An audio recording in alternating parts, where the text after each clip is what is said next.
Hola, ¿cómo estás? Muchas gracias por la atención que le das a mi canal, a este video en concreto. Y bueno, pues vamos a hablar hoy de un tema diferente, fascinante. Creo que te va a gustar. Búscate una taza de café o de algo y vamos a conversar.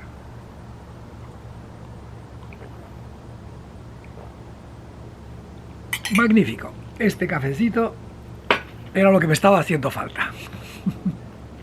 Y aquí rodeado de flores.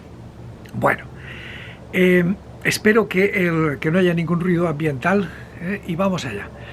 Mira, he estado leyendo un libro que me prestó un amigo, que, bueno, es un tema del que no sabía yo nada de nada y que me ha resultado fascinante, y es la colonización, o mejor dicho,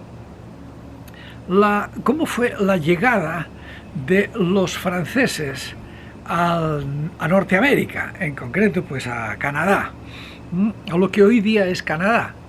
Y bueno, hay cosas que creo que vale la pena que te las cuente, porque sí están relacionadas con nuestro tema fundamental, que es la historia de España y la historia de América, y poner al descubierto las mentiras de la leyenda rosa. Entonces, el asunto es que, hombre, desde muy pronto, en cuanto España y Portugal pues empezaron a desarrollar sus respectivos imperios marítimos, y bueno, y que cuando pues Portugal consiguió llegar a la India y a la tierra de las especies, dándole la vuelta a África, pues le salieron muchos imitadores. Y acuérdate pues que el objetivo inicial de Cristóbal Colón era encontrar otra ruta distinta de la de los portugueses, porque los portugueses, que tenían mejor flota, pues les iban a tratar de hacer la vida imposible, es decir, de hundirlos los barcos si se iban por la misma ruta. Entonces pues Cristóbal Colón dijo, bueno, si me voy hacia el oeste, por ahí acabaré, como la tierra es redonda, pues acabaré llegando a la India. Lo que pasa es que se encontró con América. Pero bueno, desde antes incluso, pues ya todas las naciones europeas, bueno, si no todas, muchas, pues andaban con la idea de decir, hombre, si los portugueses pueden, pues a lo mejor nosotros también podemos. El tema de las especias era muy importante en aquel tiempo, y además era un negocio redondo, porque las especias eran carísimas. Hoy día tú puedes ir a cualquier tienda y comprar canela, y ya está, y no pasa nada. Es decir, hasta la familia más pobre le puede poner un poco de canela a sus dulces. En aquellos tiempos no, la canela era una cosa carísima y exclusivísima. Y, pues, hombre, el azúcar también, pero es que la canela muchísimo más. Y la pimienta y el clavo de olor, y en fin, todas esas cosas que hoy día están en la cocina de cualquier hogar medio europeo. No hace falta ni siquiera que sea un hogar rico, no, hasta un hogar pobre, pues hay canela, hay clavo de olor, hay pimienta, hay, bueno, lo que se llaman las especias.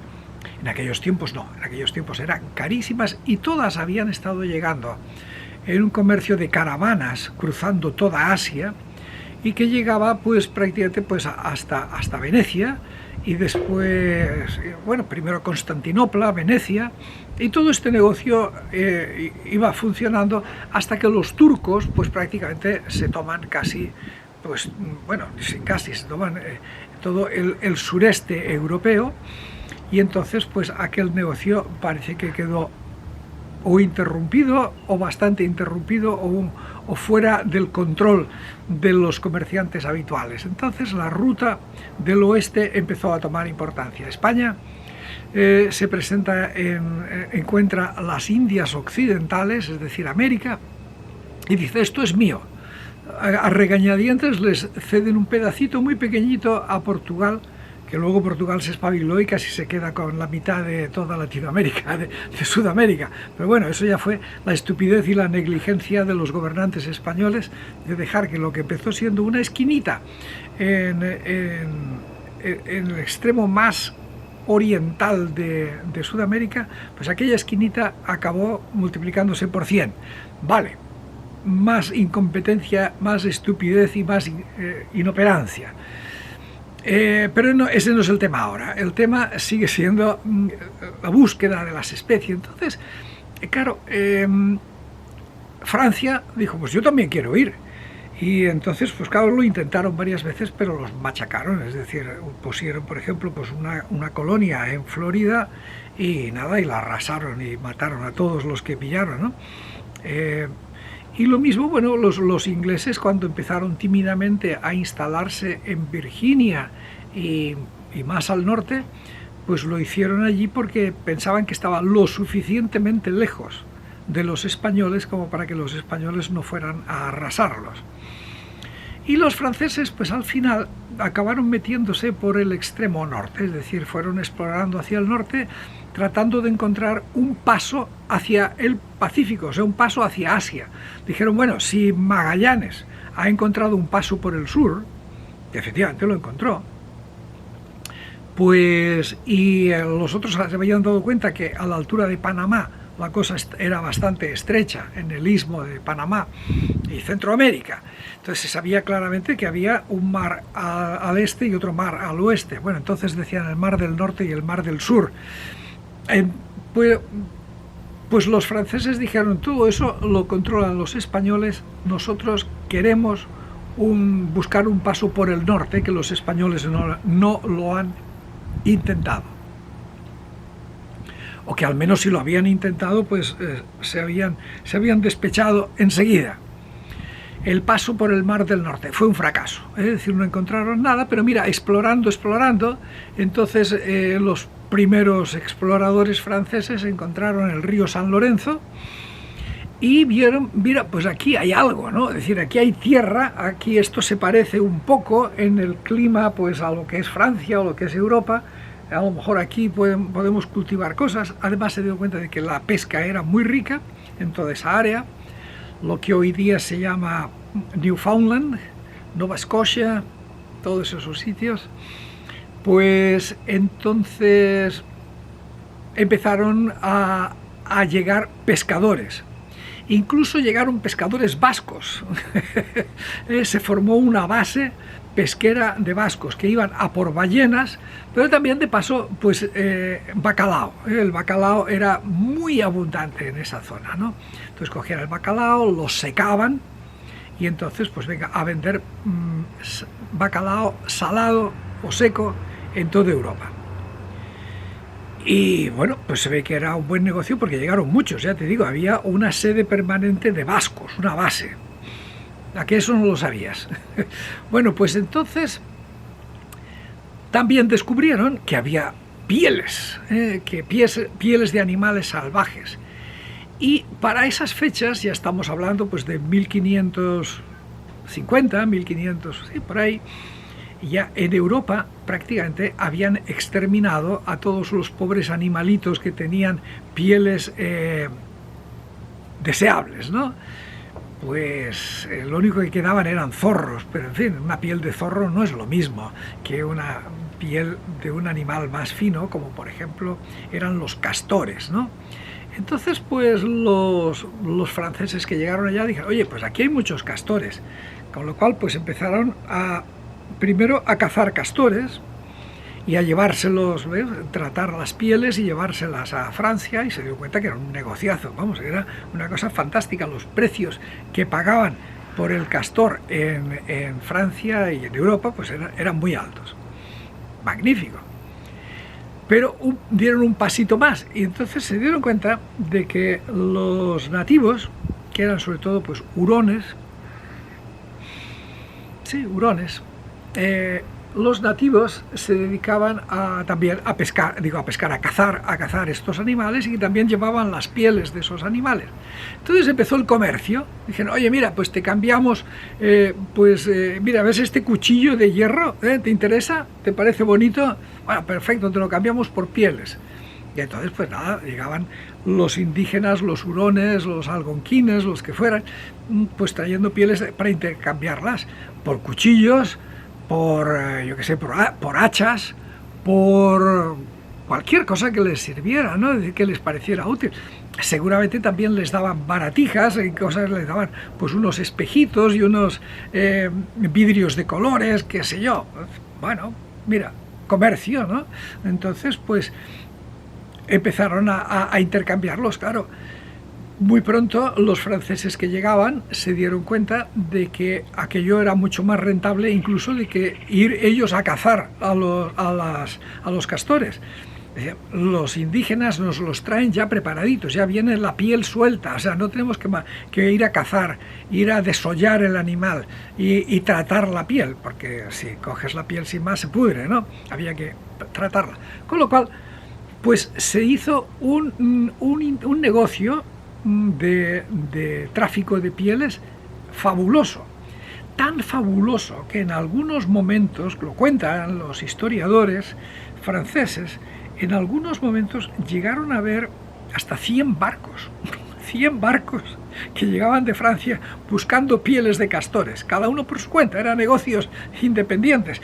Algunos formaron compañías, algunos pidieron que el rey les diera algún tipo de monopolio, pero vete tú a saber, ¿cómo ibas a montar un monopolio en el norte de Canadá, ¿no? Ya casi cerca del Ártico? Con lo cual, nada, aquello no tenía. Iba todo el que le daba la gana a intercambiar productos europeos, ya digo, básicamente cuchillos, hachas y cosas así, ¿no? Que les pudieran ser interesantes a los indígenas. Claro, ahí cuentan otra evolución más, y es que los indígenas al principio, pues claro, ante la sorpresa ni siquiera sabían regatear o ni siquiera sabían cuántas pieles dar por un hacha, ¿no? Es decir, a lo mejor les daban, yo qué sé, 100 pieles por un hacha, claro, una barbaridad. Entonces, poco a poco se fueron espabilando, poco a poco empezaron a ver que podían negociar con unos barcos y con otros, a ver este cuánto me da, el otro cuánto me da, y entonces empezó un verdadero comercio, se montó un mercado, un auténtico mercado en donde los nativos muy pronto aprendieron cómo eran las leyes del mercado, y también muy pronto aprendieron ellos a ser los intermediarios de otros nativos, a su vez de más al interior. Es decir, que ellos iban a comprarles a otros nativos más lejanos sus pieles para venir aquí y intercambiarlas con los franceses. Total, genial, absolutamente genial. Claro, vamos a ver, la parte triste del asunto es que la codicia era muy grande. O sea, las ganancias llegaron a ser hasta el 300 por 1. Es decir, que invertían un peso en el negocio y obtenían 300. Es decir, era un negocio fantástico para los europeos y probablemente para los indígenas también. Los indígenas deberían pensar, estos europeos son tontos, fíjate que por un montón de pieles que no valen casi nada, nos han dado un hacha de acero, que es una maravilla, con esto podemos cortar lo que nos dé la gana, ¿no?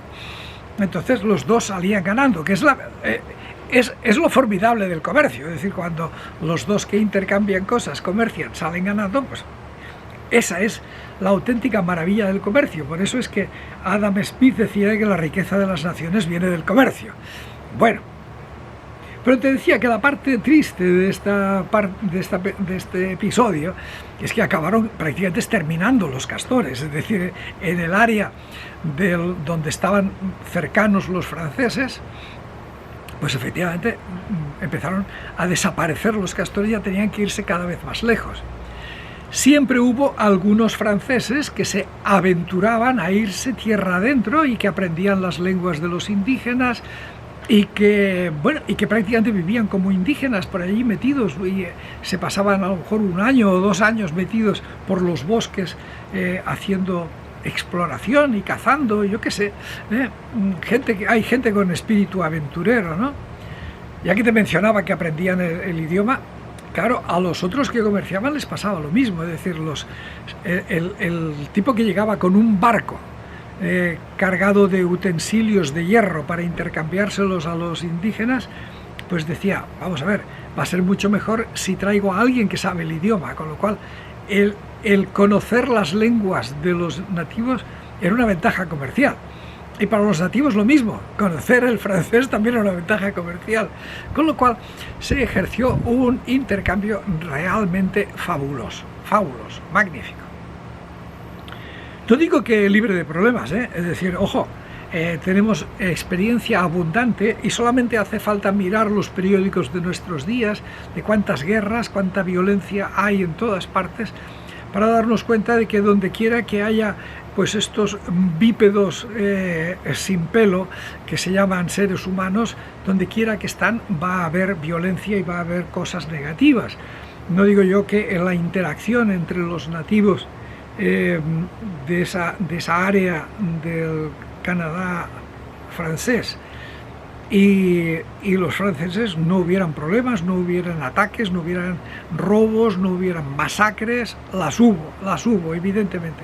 Lo que no hubo fue, al menos en esa parte inicial del encuentro, porque ahí sí fue un encuentro de dos culturas. De ese encuentro de dos culturas no fue un estatus de sometimiento, de abuso. También, entre otras cosas, porque los franceses eran muy poquitos, o sea, siempre llegaron muy pocos, gracias a que el clima era horrible. Entonces nadie quería ir a sentarse a ese lugar. De hecho, los franceses intentaron establecer colonias permanentes durante muchos años y no pudieron, no había nadie que aguantara en aquel lugar. Después, poco a poco, ya lo empezaron a conseguir, pero durante muchos años fracasaron una y otra vez en ese intento, ¿no? Entonces, claro, eran circunstancias distintas. También otra circunstancia distinta que tenían y que benefició mucho a los indígenas es que no tenían ni oro, ni plata, ni perlas, ni diamantes, ni nada. Lo único que tenían eran pieles de animales y madera. Entonces, claro, quién sabe, si hubieran tenido oro, pues probablemente se hubiera repetido el desastre que se hizo pues en la invasión española a los indígenas de Centroamérica, Mesoamérica y Suramérica. Probablemente, porque no, o sea, los franceses no voy a decir que son mejores que los españoles, ni muchísimo menos. Lo único que voy a decir es que, así como las circunstancias obligaron a los franceses a no actuar como unos invasores, a imponerse, a someter, a esclavizar a los indígenas, sí, he dicho la palabra esclavizar, porque aunque los españoles no, en general, o la mayoría de las veces, no hicieron esclavos a los indígenas, los trataban igual o peor, mucho peor que a los esclavos, porque los indígenas eran gratis. Bueno, pues entonces, como digo, si las circunstancias hubieran sido otras, a lo mejor los franceses hubieran hecho exactamente lo mismo.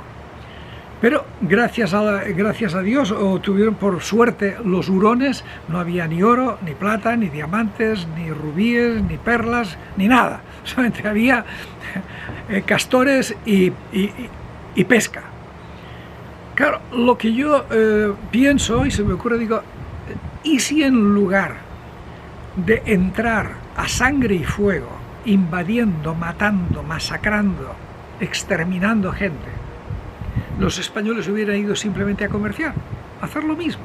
Es decir, llegar a donde sea, decir, oye, mira, que estos señores de aquí parece que tienen oro. Bueno, perfecto, pues vamos a cambiarles oro por cuchillos, por hachas, por lo que nos dé la gana, por telas, por vino, por aceite, por gallinas, por conejos, por perros, por cabras, burros, vacas. ¿Cuánto oro habría dado un cacique indígena por tener un burro? ¿Cuánto oro había dado? Y a lo mejor el truco simplemente estaba en darles burros y no burras, para que no los reprodujeran. Es decir, tú imagínate la cantidad. Hablaba antes de que llegó a haber hasta 100 barcos haciendo negocio allí y todos regresaban contentísimos y cargados de pieles para hacer un negocio fantástico. España nunca llegó a tener 100 barcos ahí metidos en una temporada, nunca. Tú imagínate lo que habría sido si en lugar de entrar a lo bestia y a tratar de dominar y de organizar y de someter, hubieran ido simplemente, oye, mira, ¿qué tienen ustedes? Tenemos perlas. Ay, venga, perlas, vamos a negociar. Y no habrían muerto a nadie, no habrían asesinado a nadie, no habrían masacrado a nadie. las enfermedades y las epidemias que se dicen. Mira, en todo ese libro que estoy leyendo, en ningún momento menciona que los indígenas murieran en masa por ningún tipo de enfermedad. Supongo que los franceses no llegaban asépticos, desinfectados. Supongo que los franceses tenían más o menos las mismas cosas que los españoles. Con lo cual, si los indígenas en el sur, en la parte hispana, se murieron por millones, no fue porque los españoles llevaban enfermedades, porque esas mismas enfermedades las llevaban los franceses. Era por otra cosa. Era simple y llanamente porque a las enfermedades que llevaban los españoles se añadía la brutalidad de una invasión, con el hambre, la pobreza, la desnutrición, el abuso, la destrucción, la tortura, los trabajos forzados, el estrés que les producía a esas pobres gentes, el verse desposeídos, el verse sin nada y encima forzados a hacer cosas que no querían, que les obligaban a renegar de sus costumbres, de sus dioses. Pues claro, que todo eso te baja el sistema inmunitario y entonces pues coges todas las enfermedades que aparezcan, todas. Mientras que en la parte de Francia, por lo menos en lo que tengo leído hasta ahora, que ya más o menos llevan como unos 100 años estando los franceses ahí, en ningún momento menciona, dice, oye, que hemos visto que aquí la población indígena está desapareciendo, porque se ponen enfermos y se mueren. Todavía no hay nadie que diga eso, ¿no? A lo mejor en los próximos capítulos lo hay, ya te lo contaré, pero de momento, nada. Y es más, aún te voy a añadir otra cosa más sobre esto, y es que incluso, aunque lo de las epidemias, como es así, ¿no? En Europa hubo también epidemias terribles, ¿no? La peste negra. La peste negra se cargó más de la mitad de la población europea, en algunos sitios hasta 2 de cada 3, que es muchísimo, ¿no? Pero las epidemias que llevaron los españoles a Latinoamérica no eran de cargarse a la mitad, eran de desaparecer pueblos enteros. De que aquí había un pueblo, ya no hay nada, 0, no quedó ni uno. O si quedaron 5 o 6 se fueron, aterrados, ¿no? Eran de unas mortandades brutales, del 90% y más, hasta el punto de que en un momento determinado los españoles seriamente pensaron que se iban a extinguir. Lo pensaron, realmente dijeron, oye, estos van a desaparecer. Eso es contrario a la naturaleza. Lo que es normal, lo que podríamos decir, lo que es natural es lo que ocurrió en Europa cuando llega la peste negra, que es una barbaridad, que mueren 2/3, pero no muere el 90%. 2/3 es el 66%, no el 90%. Con lo cual, a lo que vengo a decir es que, además de los gérmenes, de los microbios que llevaron los españoles, además llevaron miseria, pobreza, destrucción cultural, mental, espiritual, los destruyeron. Y por eso, claro, cualquier germen acababa en masa con ellos. Bueno, pues esto es lo que te quería decir, que qué pena que los españoles, en lugar de haber ido a comerciar lo que fuera, pieles, oro, plata, cualquier cosa, que hubiera sido un grandísimo éxito, fueron a someter, a destruir. Qué pena. Pudo haber sido mucho mejor. La historia pudo haber tenido otra cara. Pero en fin, lo pasado pasado, y a ver si aprendemos de cara al futuro. El comercio es mucho mejor que las guerras. Cuídate mucho, sé feliz, gracias por la atención que me das y hasta pronto, seguiremos hablando.